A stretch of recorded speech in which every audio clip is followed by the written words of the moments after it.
各位网友，大家好，欢迎来到报明说。这期话题我们说一说美军的 P-8A 巡逻机骚扰我南海岛礁受拦截。2月24号，美国 CNN 电视台的记者搭乘驻日美军的一架 P-8A 巡逻机，从日本冲绳出发，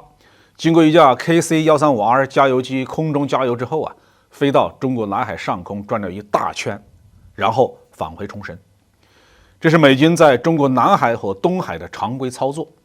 美军呢，几乎每天都会派侦察机在中国沿海周边搜集情报。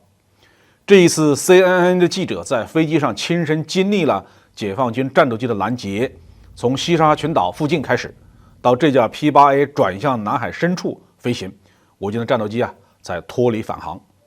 而美机在回程的时候，又在台站的东沙群岛与菲律宾之间的海域呢，遭遇了解放军海军的一艘052D 型驱逐舰。从 CNN 播出的视频画面可以看出，解放军的战斗机和军舰在拦截和警告美机的时候，做到了有理有利有节，双方的对话和反应都很正常。连美机上的指挥官呢都说这些遭遇是专业的。他想保持这种状态，对他们来讲呢，保持对话并不让他紧张，而中方战机和战舰一旦沉没，他就开始紧张了。不过 CNN 记者的评论呢就不那么正常了。一方面他们是军盲，错误地将中方的战斗机判定为双座型的歼11，实际上呢，这架战斗机是我军最早从俄罗斯进口的那一批搜两器，已经有将近30年的机龄，携带的也是较为老旧的导弹，2枚 R77和2枚 R73，还有一对未知型号的干扰吊舱。另一方面呢，从 CNN 在新闻视频中的语气来看，好像是中国战斗机飞到了美国领土边上威胁美国一样，完全是倒打一耙。美军巡逻机这次飞行的遭遇被 CNN 炒作2天以后，海外舆论呢逐渐平息。我们注意到中美较量的一些新情况。首先，外国的网民并没有被西方传统的媒体所欺骗。在红底网这些美国著名的论坛上面呢，世界各国的网民质问的最多的就是为什么美国的侦察机要万里迢迢跨越太平洋到中国的身边进行侦察，而且还装出一副自己受到威胁的样子。这种拦截不是很正常的吗？西方媒体已经在逐渐的失去对舆论的控制。其次，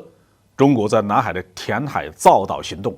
已经彻底的改变了南海的战略态势。我军在那些人工岛屿上部署了大量的雷达和各种传感器，使得我军对南海海域以及南海上空的态势做到了全天候的完全掌握。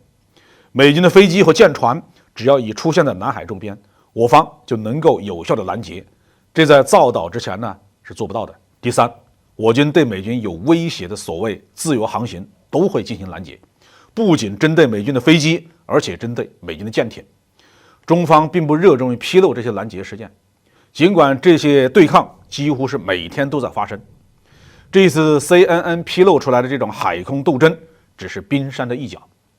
美国国防部早就指出，中国对领土周边外国侦察机的拦截已是常态。第四，美国与菲律宾在不久前根据2014年签署的加强防务合作协议，在已经确定的5个基地的基础上又增加了4个基地。美军有权在这9个菲律宾军事基地上轮换部署美军和他的装备。这9个基地呢，目前已知大部分都是空军基地。有了菲律宾的空军基地，美军的侦察机骚扰我南海将更加的便利，也将增大解放军拦截的压力。不过，我们现在在南海有多个大型岛屿基地群，